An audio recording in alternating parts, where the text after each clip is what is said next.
Good morning, students. Today's worksheet number 44, chapter Periodic Classification of Element. In the earlier worksheet, we have studied about the earlier attempts of classification made by Daubernier and Newland. But we have also learned that there are limitations. उनकी काफ़ी limitations थी, कमियाँ थी. अब क्योंकि वो laws सफल नहीं रहे तो फिर आगे फर्दर साइंटिस्ट कंटिन्यू करते रहे और उसके बाद जो मेजर कंट्रीब्यूशन रहा that was from Mendeleev. The main credit of classifying elements goes to Dmitri Ivanovich Mendeleev. He was a Russian chemist और सबसे इम्पॉर्टेंट कंट्रीब्यूटर हैं early development of periodic table, जिसमें सबसे इम्पॉर्टेंट बात यह है कि जो एलिमेंट्स हैं they were arrange on the basis of their fundamental property, the atomic mass. इससे पहले भी हमने जो पढ़ा था both Dobereiner triad as well as the Newland law of octave was also based on increasing atomic mass and also on the similar chemical properties. Chemical properties similar होती हैं, they are somewhat related. Atomic mass and chemical properties की similarity के basis पे he arranged and formed his periodic table that is called Mendeleev's periodic table. Mendeleev को father of periodic table भी कहा जाता है. He is the one who started with the periodic table, so he is called the father of periodic table. Dmitry Ivanovich Mendeleev, he was born in Toboslov, western Siberia, Russia में 8 फरवरी 1834 को. और इन्होंने arrange किया elements को और propose किया Mendeleev's periodic table. So this periodic table was a very important motivation for the discovery of more elements. Now the main points Mendeleev periodic table के हम देखते हैं. Let us see the main points. The time जिस समय पे Mendeleev ने start किया था स्टडी करना या रिलेशनशिप फाइंड आउट करना, एलिमेंट्स की क्लासीफाई करना, at that point of time he was working with 63 element. इससे पहले हमने पढ़ा था कि in case of Newland law उस समय पर 56 elements were known. But Mendeleev ने जब काम करना शुरू किया तो उसमें 63 एलिमेंट्स वर नोन. और उन्होंने उनकी relationship, he took the relationship between atomic mass of element, physical and their chemical properties. तो chemical properties में मेंडलीव ने बेसिकली कंपाउंड्स जो है एलिमेंट्स के साथ, ऑक्सीजन के साथ और हाइड्रोजन के साथ कैसे कंपाउंड्स बनाएंगे, इन पे उन्होंने ज़्यादा ध्यान दिया. He concentrated more on those compounds. तो उन्होंने हाइड्रोजन और ऑक्सीजन को सेलेक्ट किया because they are very reactive और ईजिली ज़्यादातर कंपाउंड्स वो बनाते हैं. With most of the elements they will react and they will form their respective compounds. तो उन्होंने ये बेसिस लिया केमिकल प्रॉपर्टी का कि कोई भी एलिमेंट हाइड्रोजन के साथ या ऑक्सीजन के साथ कैसे रिएक्ट करेगा और कैसा कंपाउंड बनाएगा. फिर उन्होंने उनके फॉर्मूले, रिएक्शन के बाद हाइड्रोजन के साथ जब भी कोई एलिमेंट रिएक्ट करता है तो हाइड्राइड बनाता है, ऑक्सीजन के साथ रिएक्ट करता है तो ऑक्साइड बनाता है.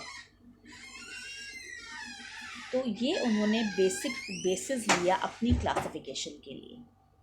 एक तो बेसिस था एटॉमिक मास, दूसरा बेसिस था केमिकल प्रॉपर्टी. तो chemical property based upon the reaction with hydrogen and oxygen.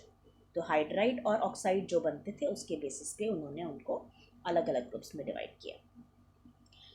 On keeping the elements with similar properties together, he observed that the elements got a place in the periodic table and were arranged in the order of the increasing atomic mass. तो जब उन्होंने इस basis पे groups में arrange किया, इस group basis से arrange किया एलिमेंट्स को, डिफरेंट एलिमेंट्स को, तो उन्होंने देखा there was a periodicity in atomic मास.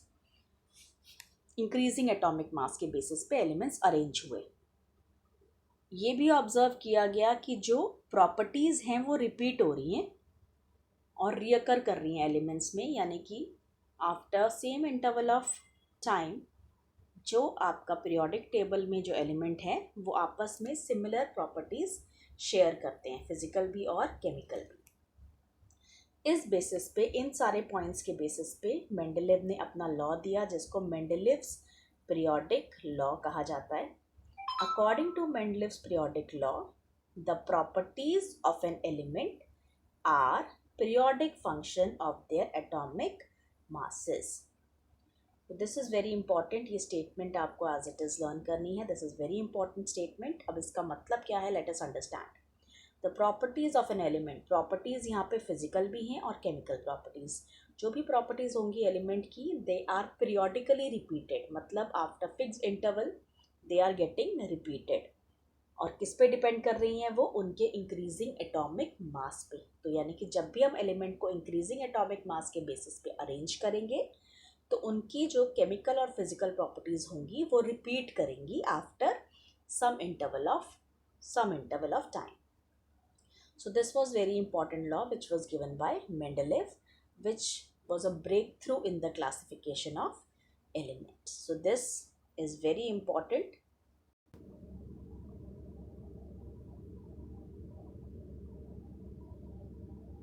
ये मेंडलीव का पीरियोडिक टेबल लेट अस सी, ये ग्रुप में डिवाइड किया गया है। ये आपके पास 8 ग्रुप्स हैं मेंडलीव पीरियोडिक टेबल में, ठीक है। और ये आपके 6 पीरियड्स हैं मेंडलीव पीरियोडिक टेबल में। तो हमें ध्यान में रखना है कि it is having 8 groups and 6 periods. अब जो ये इन्होंने पीरियोडिक टेबल बनाया, हमने आपको बताया कि इन्होंने बेसिकली 2 केमिकल रिएक्शन स्टडी किए, ऑक्सीजन के साथ और हाइड्रोजन के साथ। अब देखिए जो भी एलिमेंट है, अब इन्होंने जनरल फार्मूला दे दिया कि इस ग्रुप में, इस पूरा ग्रुप क्या होता है कि जो आपका वर्टिकल कॉलम होता है उसको ग्रुप कहा जाता है, ठीक है। ये आपका ऊपर से नीचे तक एक ग्रुप है, फर्स्ट ग्रुप, ये सेकेंड ग्रुप है, ये थर्ड ग्रुप है, fourth group, 5th group, 6th, 7th, 8th, इस तरह से आपके ग्रुप्स हैं, ठीक है। अब इस ग्रुप का जो जनरल फार्मूला है ऑक्साइड का वो R2O है। इसका मतलब लिथियम अगर ऑक्सीजन के साथ कंबाइन करेगा, लिथियम अगर ऑक्सीजन के साथ कंबाइन करेगा तो क्या फार्मूला बनाएगा,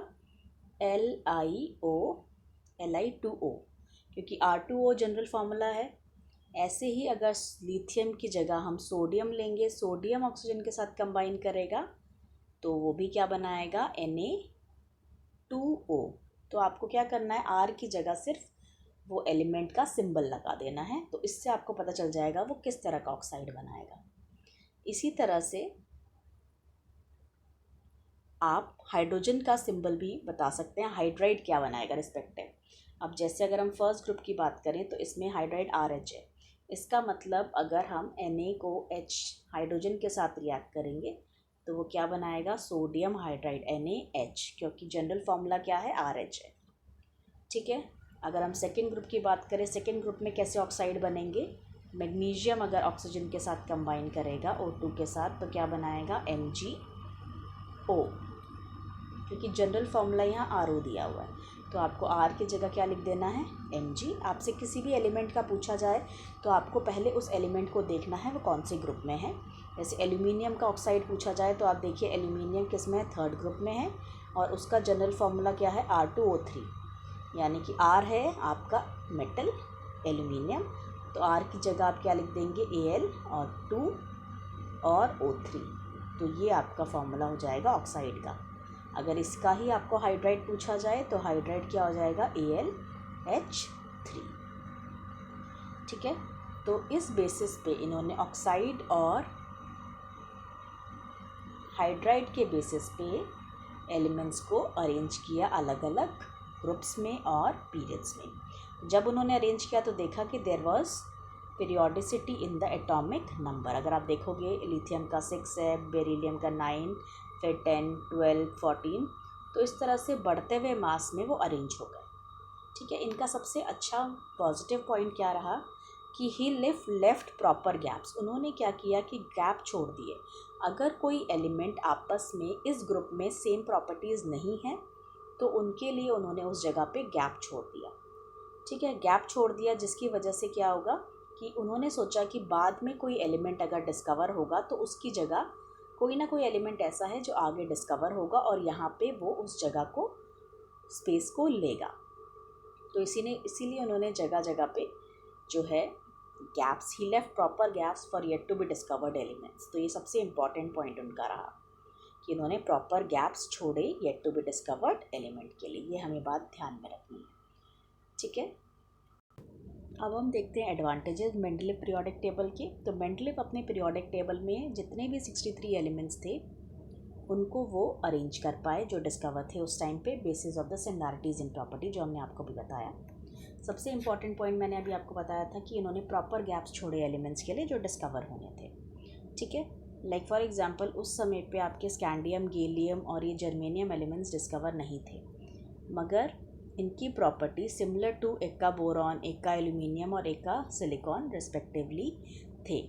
तो उन्होंने क्या किया कि जो एलिमेंट डिस्कवर ही नहीं हुए थे उनको पहले से नाम दे दिया कि स्कैंडियम। उन्हें लगा कि जब कोई डिस्कवर होगा एलिमेंट बाद में तो उसका नाम उन्होंने एका बोरॉन रख दिया, गैलियम का रख दिया एका एल्यूमिनियम, जर्मेनियम का एका सिलिकॉन। और इस तरह से बाद में जब वो डिस्कवर हुए तो उनके पीरियोडिक टेबल में आसानी से आ गए। तो this was a very important point which was given by Mendeleev. उन्होंने पहले से ही प्रॉपर्टीज़ अनडिस्कवर्ड एलिमेंट की प्रिडिक्ट कर दी कि वो अगर इस ग्रुप में प्रेजेंट होंगे so they will be having similar properties. इस तरह के ऑक्साइड्स बनाएंगे, इस तरह के हाइड्राइड्स बनाएंगे। उन्होंने अपनी नोबल गैसेस जब बाद में डिस्कवर हुई तो उनके पीरियोडिक टेबल को डिस्टर्ब किए बिना बिल्कुल अलग जगह उन्हें मिली and his periodic table remained as it is. And he could also correct the masses of certain element with respect to the position in the periodic table. So these were the advantages of Mendeleev periodic table, which are very, very important. But there are some limitations also. Mendeleev periodic table was not accurate या कुछ उसमें जो खामियाँ रहीं, that was the limitations या demerits हम कहेंगे या disadvantages, वो इस तरह से रहीं। सबसे पहले कि he was not able to give a proper place to hydrogen. He can not give a proper place to hydrogen because hydrogen alkali metal को भी रिजेंबल कर रहा है, हेलोजन को भी रिजेंबल कर रहा है, तो where to place it. Then position of isotopes could not be explained because isotopes में क्या होता है कि they are the atoms of the same element having different atomic masses. तो अगर कार्बन का मास आपका 12 भी होता है, 13 भी होता है, 14 भी होता है, तो वो किस बेसिस पे कार्बन को ग्रुप में डाले, 12 के बेसिस पे, 13 के बेसिस पे, 14 के बेसिस पे। ऐसे there was many isotopes in the many isotopes जिनको अरेंज करना उनके लिए डिफ़िकल्टी था। तो this he could not explain कि on what basis he is arranging and why. Then the most important point was wrong order of atomic masses. उनके periodic table में उनका लॉ बेस था कि इंक्रीजिंग एटॉमिक मास पे आपने अरेंज किया element को, मगर जब उन्होंने कोबाल्ट और निकल को देखा, कोबाल्ट का एटॉमिक मास है 58.9 और निकल का 58.7, तो इसका मतलब निकल पहले आना चाहिए कोबाल्ट से, मगर अगर आप पीरियोडिक टेबल देखेंगे तो उसमें कोबाल्ट पहले आता है then nickel. So he was not able to explain why he has kept cobalt first and then nickel. तो he could not explain the wrong order of atomic masses, ठीक है। So these were the main points he was not able to explain. So these were the limitations of his periodic table. So learn this carefully. इसको अच्छे से पढ़ेंगे topic को. This is a very important topic from examination point of view. And take good care of yourself. Stay safe and wear a mask if ever you have to go out of your house.